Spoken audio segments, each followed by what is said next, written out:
Hi, on Facebook. I am Lauren, and I am chatting with Ira David Wood of Theater in the Park.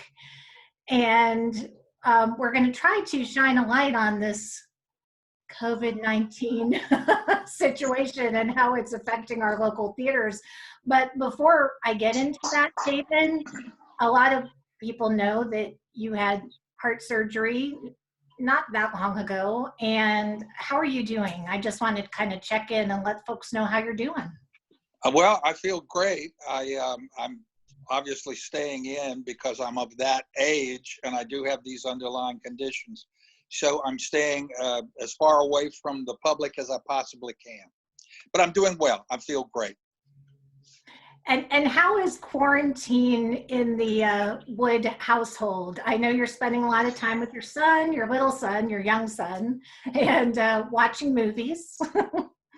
We're a hub of creativity over here. Things are going very well.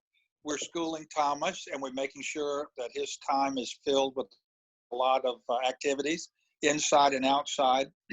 He's on his scooter in the front and getting his daily exercise. I'm working on my second novel. Ashley has cleaned the house from top to bottom 3 or 4 times. So we are enjoying this exile, I think. I have to ask you, you are a writer, you've written several books. I'm wondering, does a pandemic like this and mandatory self-isolation and quarantine, does this nurture creativity for you? Or I know I've spoken to some artists who say they just aren't feeling the creativity. They just want to sit on the couch and eat ice cream. So it sounds like you're actually working and creativity is flowing. Yes, it is. For me, this has been a very creative time. I am up about 4 in the morning. The house is quiet. And I use that time to write late at night. After Ash and Thomas are asleep, I'm writing. I don't know what it is about getting older. I've heard more than one person say they just feel like they need less sleep. I don't know what it is, but it's been a very creative time for me. I've enjoyed it. I've read a lot. I listened to a lot of music, been able to get a lot of writing done. I'm watching these incredible performances that are streaming across social media now. So it's an amazing time if we can't, be out and in the theaters. We're certainly able to enjoy a lot of incredible entertainment right in our own home. I think that speaks to, in times of difficulty, whether it's the Great Depression or even natural disasters, even now, people really do tend to lean on the arts for comfort. Yes, and we were talking before we actually went on the air, and I was saying, I think that people are realizing how much the arts affect their lives now. This isolation is being defeated in many ways by music and by movies that you're watching, by plays and operas and symphony concerts that are streaming. So I think people are becoming aware, maybe more than ever before, of just how much the arts fill the void in our lives and cause us to think, entertain us, empower us, enlighten us. It's all happening. And it's like, the old country doctor said, the medicine doesn't have to taste bad to do good.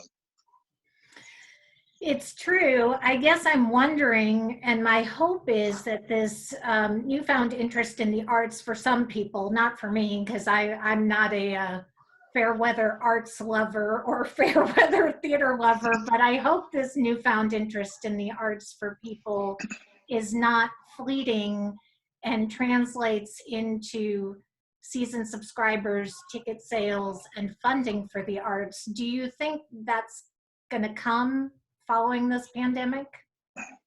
I think some of it will, yes, because the American public tends to have rather short memories. Mm. And but I think it's going to be up to the arts organizations in terms of how they continue to remain viable in people's lives, how they continue the message. And that's going to determine, I think, whether or not this makes a lasting effect on people. We know we have the 3% of the population. 3% always is going to support the arts. I'm hoping that percentage is going to go up during this time. And I think possibly it will. This, to me, this feels like really an unprecedented event. Some folks that I've spoken to have compared it to kind of a 9/11. But in your time, and I know you're only 29, I don't know why you were telling me how old you were at the beginning of this, but This is pasted on. in your short time of working at Theater in the Park and making your time in the Triangle Theater community, do you ever remember a time when the theater and the arts here completely shut down like this for this amount of No, time? no, yeah, not at all, not at all. When I first came to Raleigh, probably years ago, theaters were closed during the holiday season, which is one of the reasons that we gave birth to A Christmas Carol. Um, and but that was just because I think nobody really realized keeping a theater open over the holidays was going to be a great thing. So we opened the doors to our theater and put on Christmas Carol and sold the seat cushions off of sofas in the lobby because people were so excited about having somewhere to go during the holidays. But no, I've never seen anything like this. We've announced, I remember the curtain call announcing the Persian Gulf War to the audience. We've gone through some incredible moments. We had Christmas Carol mounted when John Lennon was killed, and we made the announcement to the audience before that show. We sang Imagine. And so there have been some moments that I remember, really sad times, but nothing like this, nothing like this. Yeah, it feels it feels different. It even feels different than like 9/11. I know after 9/11 there was this resolve and this determination not to let these terrorists break us. And I think some shows on Broadway opened up 2 days later to encourage people to come out. But when you're talking about a health crisis, that's just not possible. That No, determination. this is very different. This is something that's forcing everybody to look inward and to remain with that inward focus for a while. And this is uncomfortable for a lot of people to do that. We like to be distracted. We worship at convenient altars, and I think this is different because you can dodge it for only so long, but then there comes those times late at night or early in the morning with a cup of coffee where you're sitting there and it really begins to seep into your soul that this is very real. And how wonderful does it feel to face yourself in a situation like this? How does it feel to face a family that you haven't spent this much time with, in a while? This is going to be a revelation for a lot of people.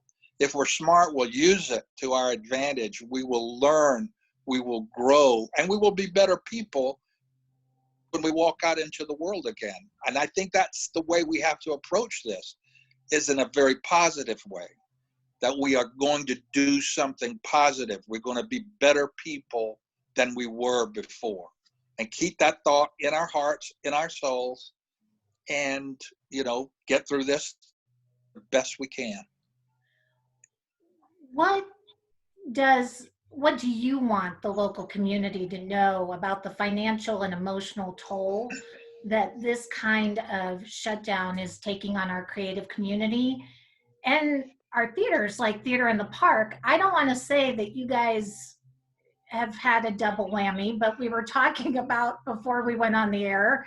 You've got all this construction going on around the theater, which has impacted some of your ticket sales and some of your shows, and now this. So what is the financial impact on our arts organizations in your theater?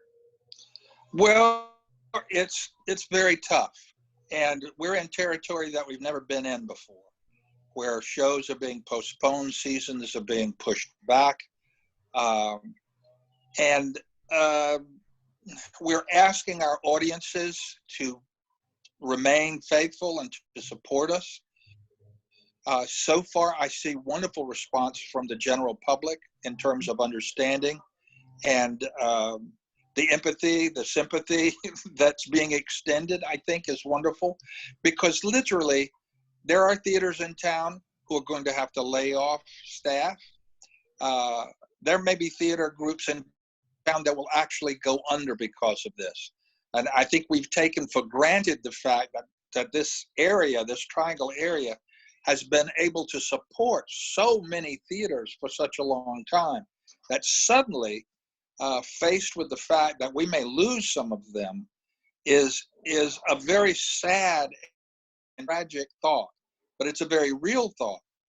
And you know, thank goodness for a Christmas Carol, because you know that's our nutcracker, and we're able to sock away a little money because of that. So we are in perhaps a bit better position than some other theaters in town. But still, I mean, we're looking ahead into the fall and winter months and wondering how long this is actually going to extend. Will we, in fact, be able to mount Christmas Carol this year? Even though it's a long way off, I think, you know, that's something that everybody's looking down the pike and wondering, you know, are we going to be able to continue? And it's, you know, we meet, and thank goodness we meet just like this on Zoom, our board of directors, our theater staff, and we talk about the different scenarios.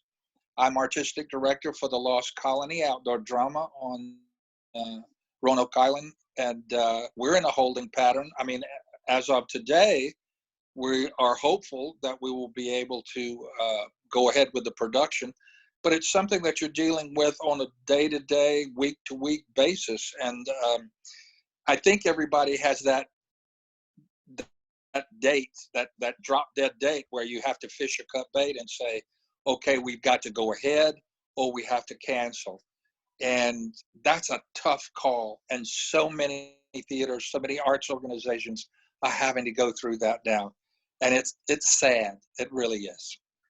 I want to ask you about the Lost Colony, because that is, I think, the longest running outdoor production, longest running production anywhere, every summer. And Tony Award winning show, as well as William Ivy Long reminds me almost every time I talk to him. Yes. But my question is, because it's an outdoor theater, have they ever been shut down due to weather, hurricanes, or other related events? There was a hurricane and there were several fires. There was World War II. It was dark during World War II because there was a blackout on the coast. When we lost the entire theater to fire, Skipper Bell, who was the gentleman who actually designed and oversaw the construction of the theater itself, the Waterside Theater, a hurricane was coming and he knew it was going to take the theater away. And this old guy took his chair up on the top of the hill overlooking the stage, lit his pipe, and watched the hurricane blow the entire stage apart and take it out into the Roanoke Sound. And he said the next day to the board there, he said, you give me enough volunteers, we'll be open in a week. They rebuilt the entire theater in 1 week, and they were able to get back up and running with the show. So theater is resilient. I think that's a lesson there. They call us the imaginary invalid. In this case, it's not really imaginary. We're going through some hard times, but theater will survive. because it touches the hearts and souls of so many people. And because of that, you know, I think people are going to keep coming back, returning to it, because it does enrich their lives. So I do have to ask you a question about the building. The building is old and historic, and it's one of the reasons I love Theater in the Park so much, because it really does, it's rich in history and the building has that character. On Friday night, I hosted a paranormal chat with Alex Mazio, and we were talking about haunted theaters. And so I want you to, one, tell our watchers about the history of Ghost Light. And I'm hoping the Ghost Light is on as we speak at Theater in the Park. And aside from the Ghost Light tradition, is Theater in the Park haunted? I don't know a theater that's not haunted. I think the word is inhabited. Okay. I don't think it's haunted. I think, you know, there are spirits. I think anytime you have a space like that you bless with such talent and passion and devotion, you leave something behind in that space that's almost palatable. And I think anybody who's been in an empty theater has felt that presence. I think that's why theaters are kind of a magnet for spirits. So the ghost light has become a tradition in theater because it's a way to say to the spirits who inhabit the space, it's your time now, and we haven't forgotten you, and here's the light, you know, to keep you company. So it's never dark in the space. And the Lost Colony, now that over its 80-some year history has got some incredible stories. When I was in the show back when dinosaurs roamed the earth, after the production, we used to go out on the pier behind the theater with a 6-pack of beer, and maybe we'd go swimming in the Sound to cool off on a hot summer night. At about 1 or 2 in the morning, you felt temperature change right there in the Waterside Theater, and we knew it was their time to inhabit the theater. And we got up very quietly and left and gave them the space. There's stories like that, I think, in just about every theater. In Theater in the Park, people have seen a blonde boy. And there are certain places in the theater that they've seen this child. And I've often thought it would be interesting to look back into the history, perhaps, of Pullen Park, the Pullen family, to see if there was a child that died or somehow, you know, something that might have happened in that area. Because people have seen him walking around, walking into doorways, you know, and thinking there's somebody in the theater because they've seen it that plainly. So, yeah, I don't think it's a scary thing. I don't think it's a spooky thing at all. We've had a group come in and measure the theater for ghosts and the presence of spirits, and they've heard things in the theater. They've been able to measure things. But I think, as I said, that's true of any theater, and we welcome them. We need all the help we can get. So when we've got spirits on our side, that's a good thing.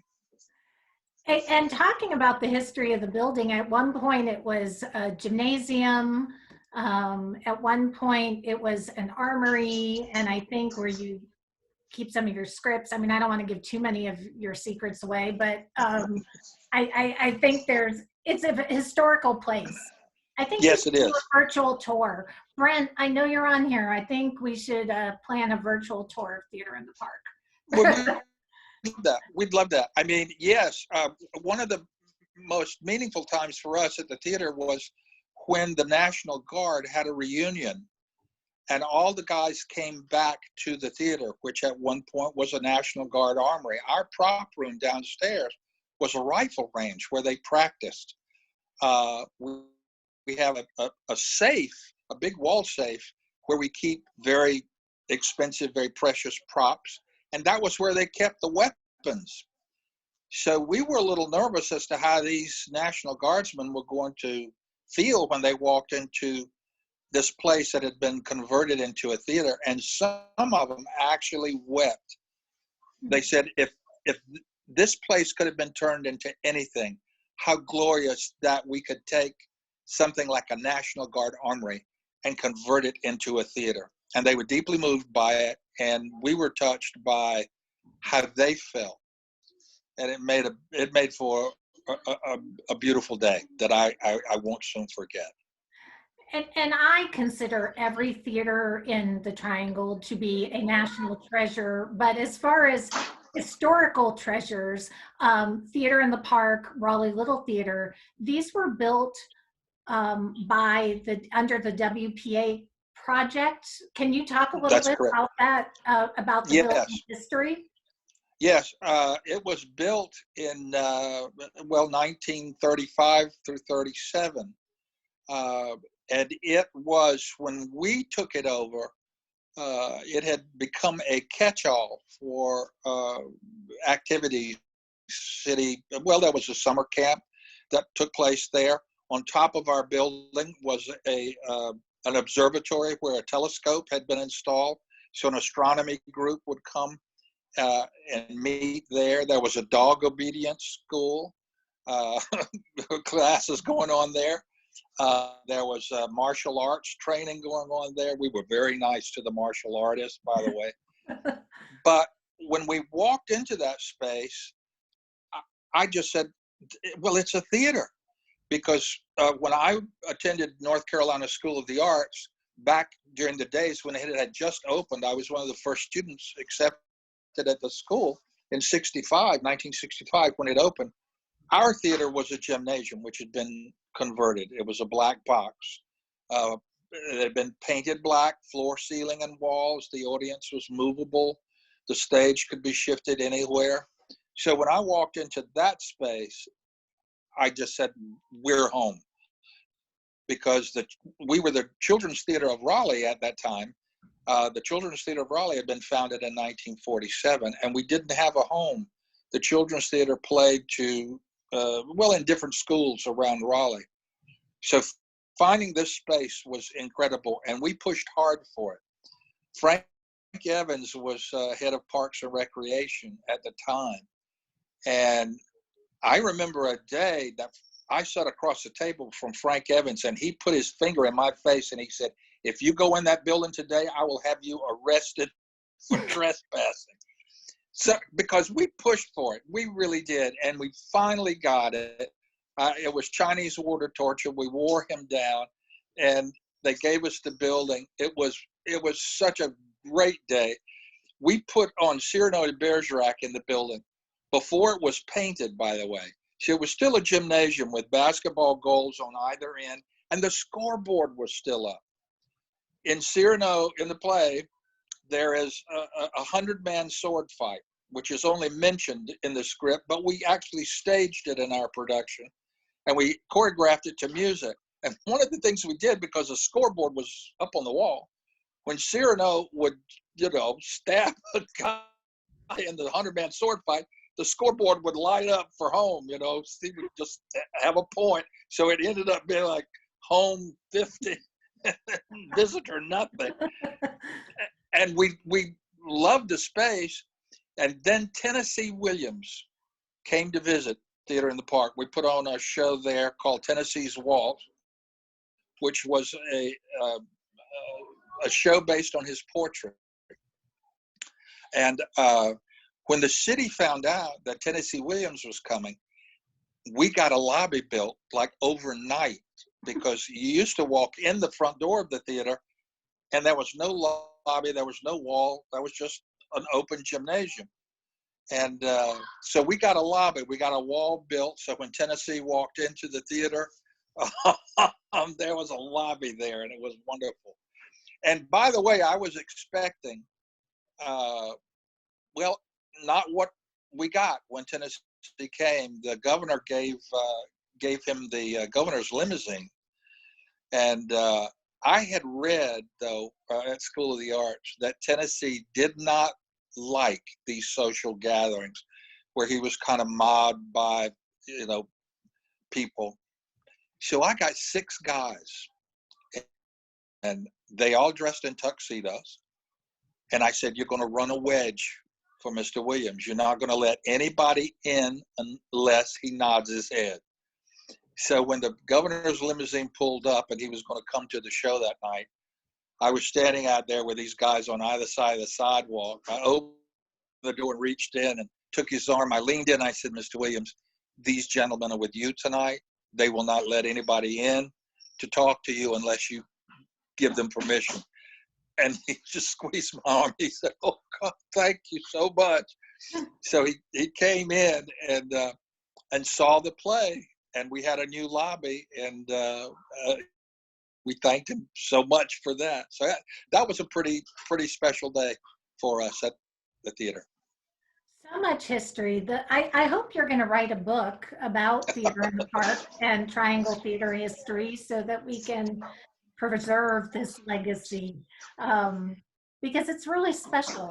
I think the Triangle Theater history here expands well beyond what people know. I mean, we have a rich, dynamic community now, but it's because people like Paul Green, people like William Ivy Long's family, the Carolina Playmakers, they laid that foundation for this area. They did. This rich history. Yeah.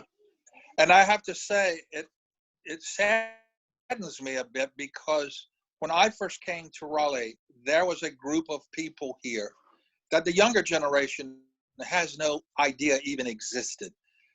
Some of the most incredibly talented people I have ever had the honor of working with, they're all gone now. And it's sad that they're not remembered by this new generation. And it's one of the things I encourage a new generation of actors to do, is to learn more about theater history in general, but particularly the history of their area, because you can appreciate so much more the fact that you can walk into a theater and take part in a production, because the right to do that was earned for you. People paid a price. I mean, there was a time when actors were denied Christian burials, So the first actor who stepped out of the Greek chorus and spoke a line by himself was killed, which gave birth to the first critics, you see. So,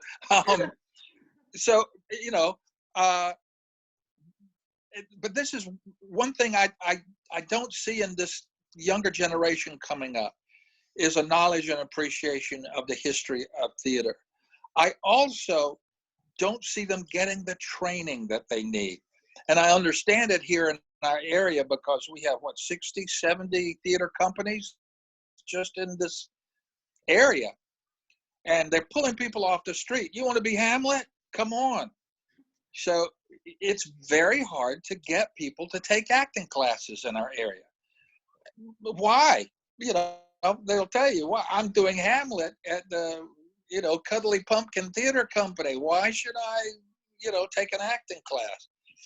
And I tell people, listen, I had to go to school for 5 years to learn how to breathe properly.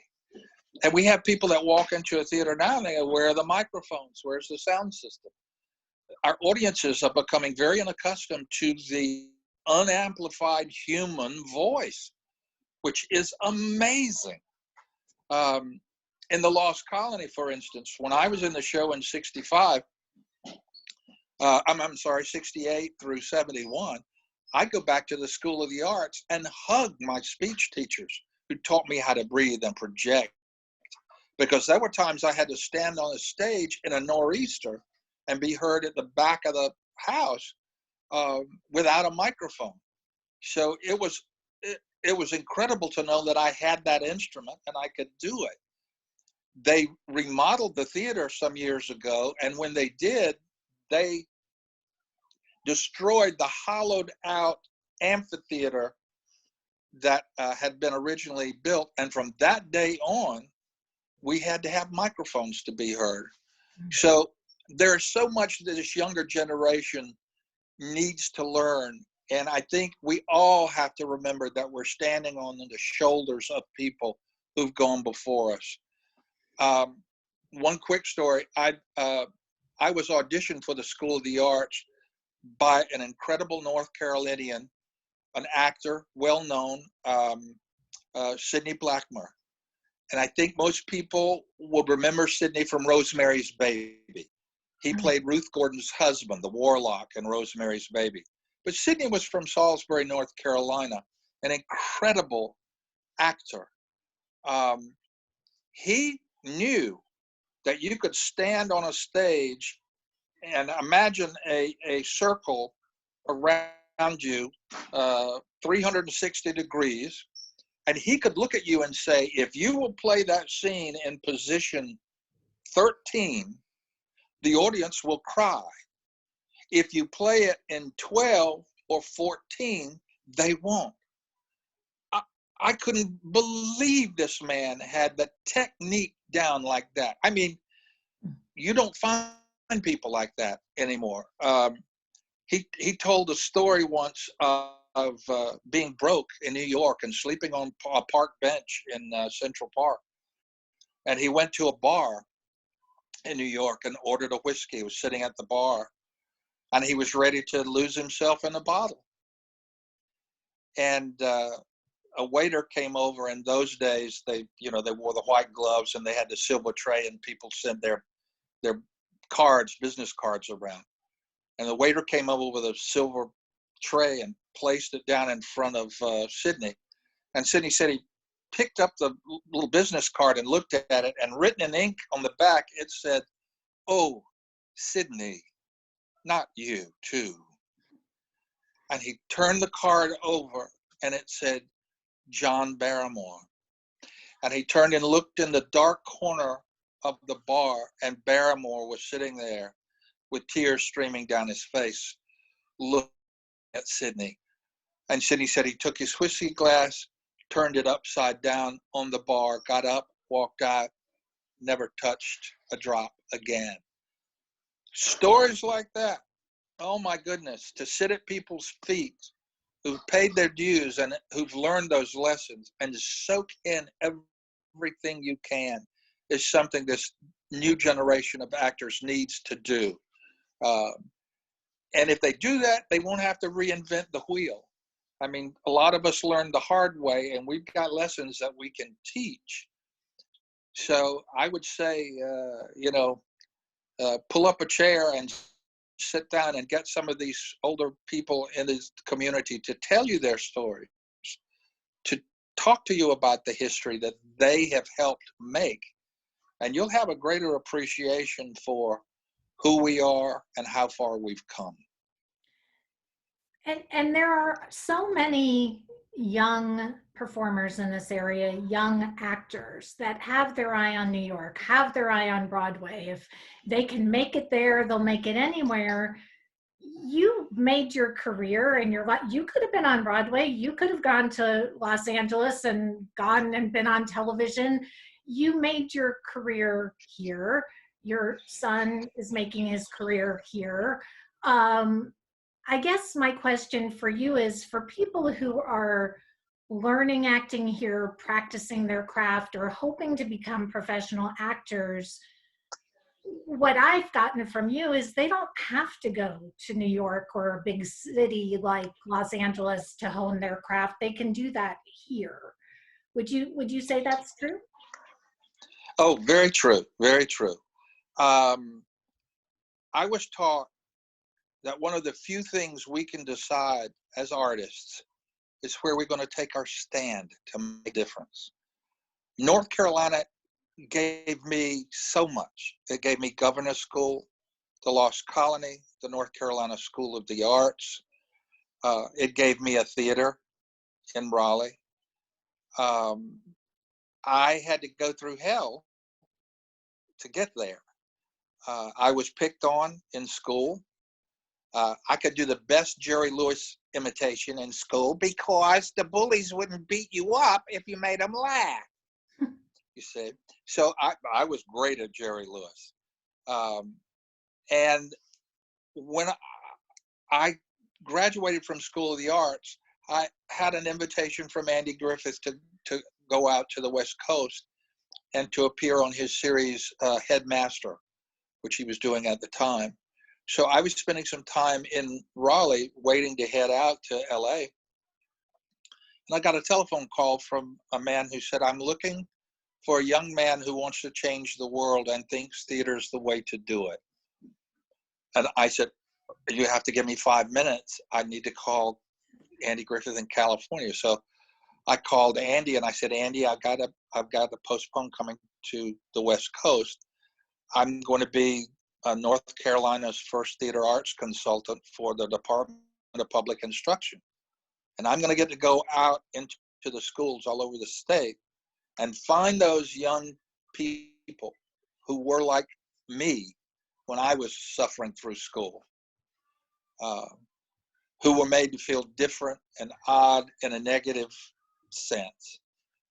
I'll be able to go out in those schools and tell them, you are different, but in a very beautiful, positive sort of way. And you deserve to be around people your age who share your passion, love, and devotion. And I never look back, and I never have regretted it at all. I've been able to do some movie work, some television work, and that's been great. But I've been able to do it by establishing a base here. You see, I was a future farmer of America in high school, not by choice. That was just what you did. The guys had to take vocational agriculture. The girls had to take home ec. Those who weren't sure took both, just to cover the bases. So I found out that I quoted my vocational agriculture teacher more than I quoted Shakespeare, because my agricultural teacher taught us that you can take so much out of the soil. And if you keep taking and taking without putting something back, you're going to deplete the soil and no new life will be able to grow. You have to put something back. And I think that did it for me. I've often said, no, I wouldn't go to LA and live out there, or New York. I said, nobody knows what a ham hock is in those places, You ask somebody where you can get a ham hock, they'll send you to a pawn shop, for goodness sake. They don't know. Raleigh has been home. It's been a wonderful place to live and raise a family. I've been able to go out and do things and but always come back, because I think I've owed a debt to North Carolina. And, I look at a lot of these young people who've come through the doors of Theater in the Park. I see them now going and doing great things out, in the world. And I can put my head on my pillow at night and I can say, yeah, I'm justified. This was good, because you got to train people, and you got to, make a difference in their lives and turn them on to theater, and to let them know that they were special, that they did have a place in the world.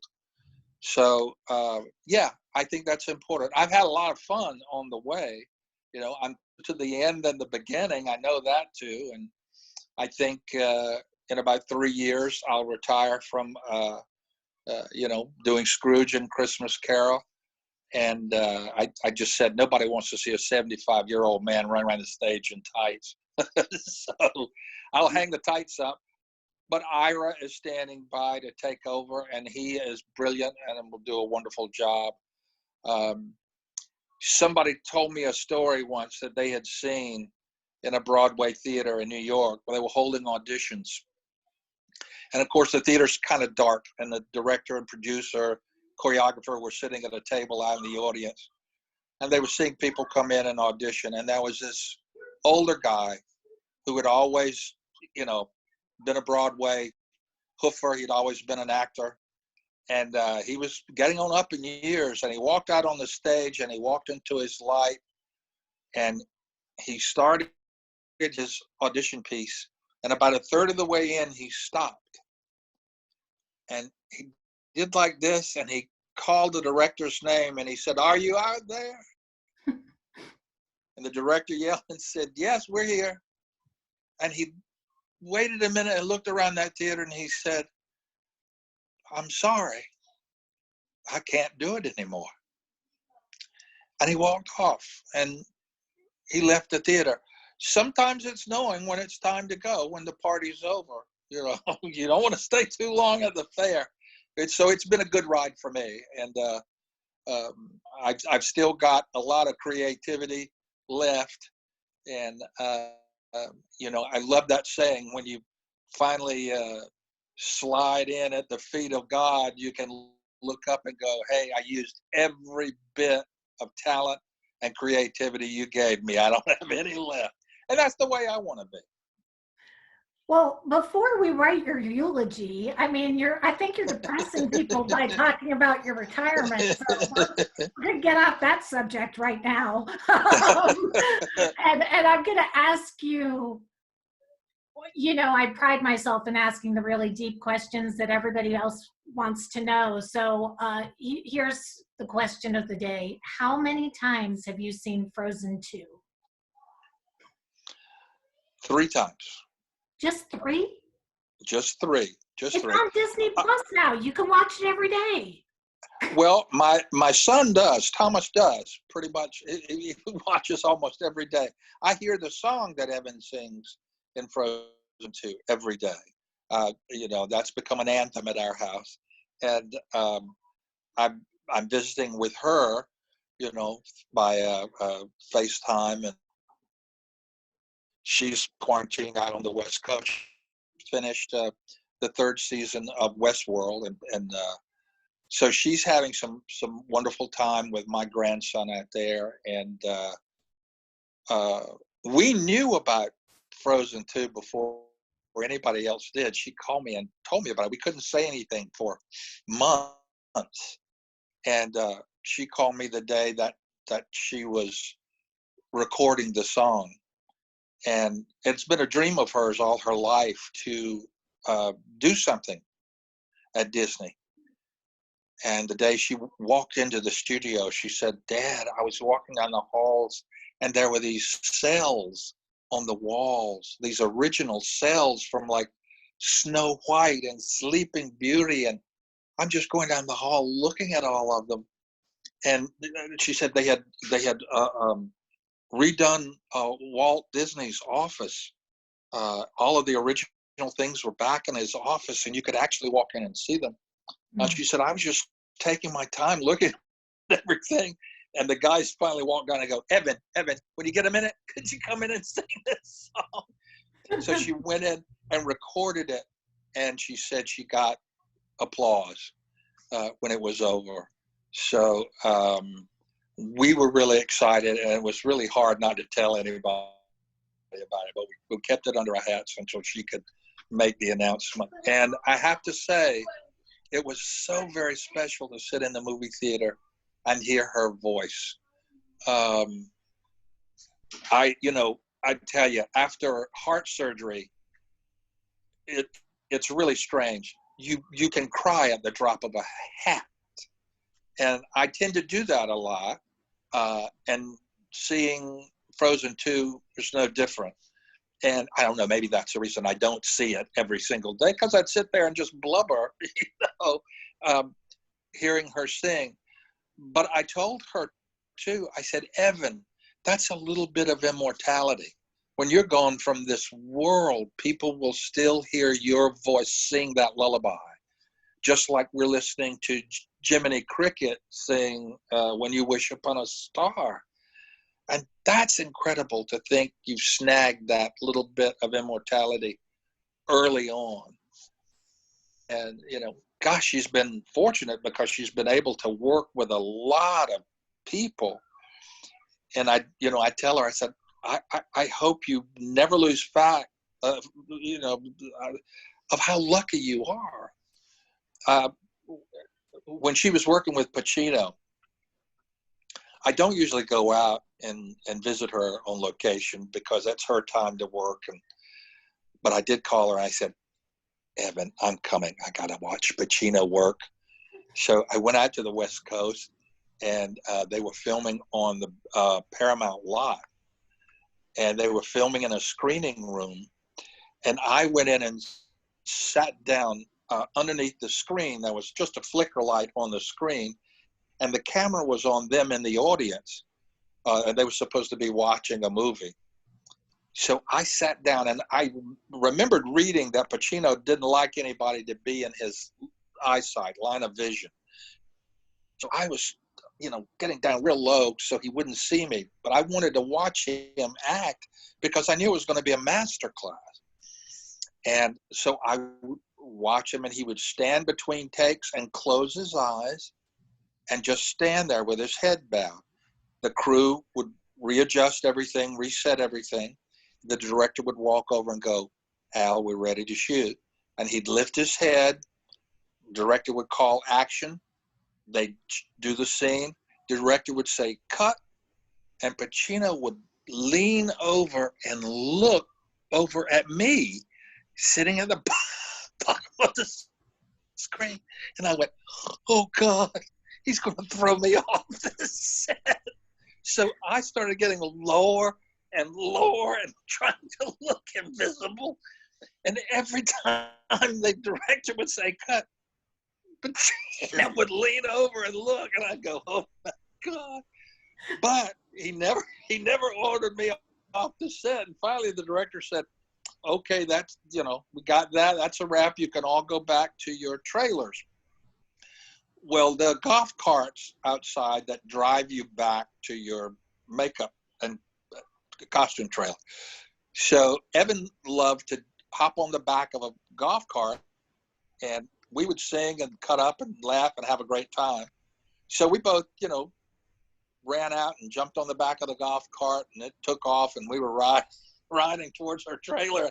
Evan turned to me and she said, "Dad, have you met Al yet?"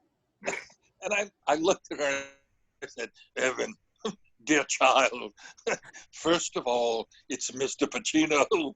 Second, we genuflect when we say the name." And right behind me in the golf cart, I heard, and I went, turned around, and it was Pacino sitting behind me. And I went, "Mr. Pacino, I am so sorry that I'm not standing. Otherwise, I would kneel." And he started laughing, and he said, "So you're Evan's dad?" And I went, "Yes, I am." And he said, "I thought you were one of the producers." He said, "That's why I kept looking at you after every take. I was ready for you to give me a nod, like, okay, you did good." So that was incredible. Oh, and the other thing was my sister was out there working. My sister Carol, a production designer in the business, just incredible. When the golf cart got to Evan's trailer and we hopped off, Pacino looked over at my sister and he said, "Carol, how are you?" And he went over and gave Carol a big hug. And I went, "Boy, my sister's stock has just gone up in my book. She knows Al Pacino." So it was great. But you know what he said to me? He said, "I hear you do Shakespeare at your theater in Raleigh." And I said, "Well, as a matter of fact, we do." He said, "Call me sometime. If I'm free, I'll come." And I went, "You are kidding." I said, "We'll play it any way you want. I'll advertise you, or we'll just let you come in secretly." But he loves Shakespeare and supports it. So, I mean, it's amazing, which is another lesson that I learned is the more famous an actor is, it seems like the more time they're willing to spend with you and talk and give you advice. So, yeah, that's one of my fun theater stories. I have found that in the interviews I've done. It seems like the bigger a person is, the more famous they are. Actually, the more grounded and down to earth they are and willing to talk and share their stories with you. Absolutely. And I'll tell you how gullible, I mean, idealistic I was when I first went out to LA. I had written a children's play called Dilly. It was about an imaginary playmate that this little boy had invented for himself. And I based it on Danny Kaye. And I thought to myself, well, hey, Danny lives in Beverly Hills. Why don't I drop in on him? So I got one of those Hollywood maps, found out where Danny Kaye lived, and drove up to his home in Beverly Hills, went up and knocked on the door. And the door opened, and it's Danny Kaye. And I said, "Hello, Mr. Kaye. I'm David Wood from Raleigh, North Carolina. I've written a play, and I based the character on you." And he looked at me for a minute like I had totally lost my mind. And then he said, "Well, you know, I'm getting ready for a dinner party tonight. I'm cooking in the kitchen. Why don't you come in and sit down and tell me about it?" So I literally went into the kitchen with Danny Kaye and sat down for about 45 minutes, and we had a wonderful visit. And then I excused myself. I thanked him and went to the door, and he walked me to the door, and he said, "Well, drop me a letter. Let me know how the play goes." I mean, that's how stupid I was, but it worked. I mean, I got to meet him later when I worked with Sandy Duncan, because she did Pinocchio with Danny Kaye, and she said, "Boy, you must have caught him on a good day, because normally he wouldn't do that."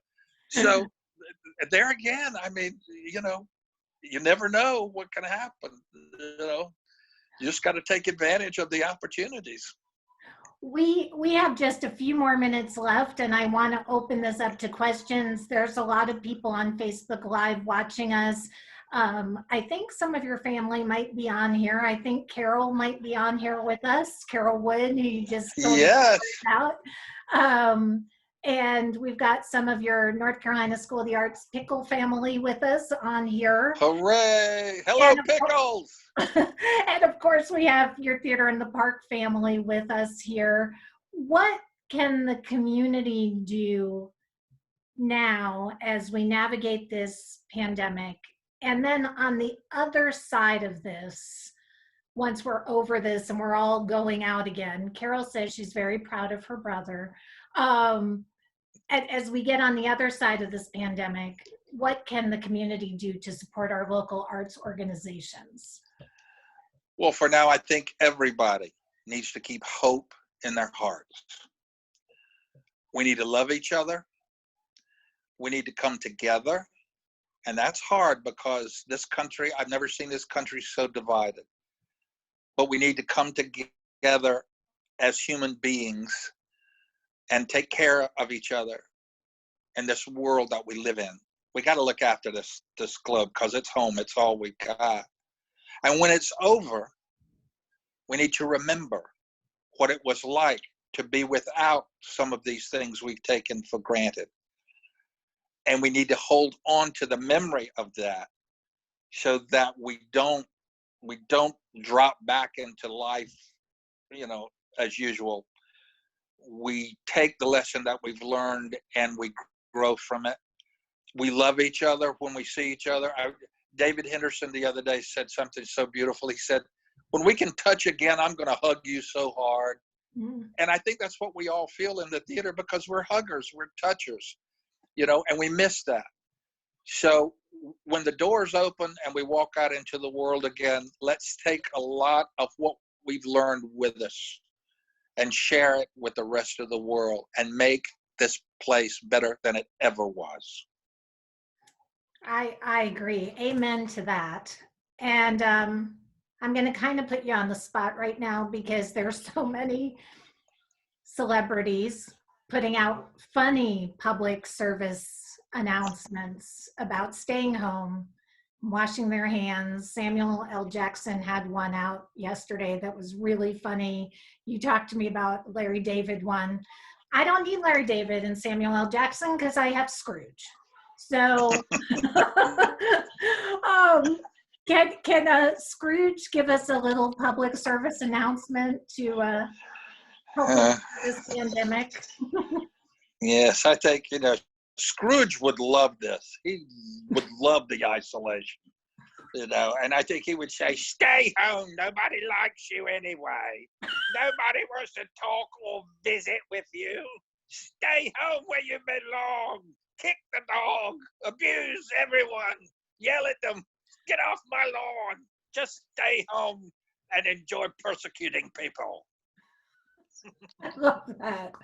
I love that. And we've gotten some really lovely comments. So I will send you the Facebook link so you can read all of the comments from your giant fan club who's been following along with us on Facebook Live.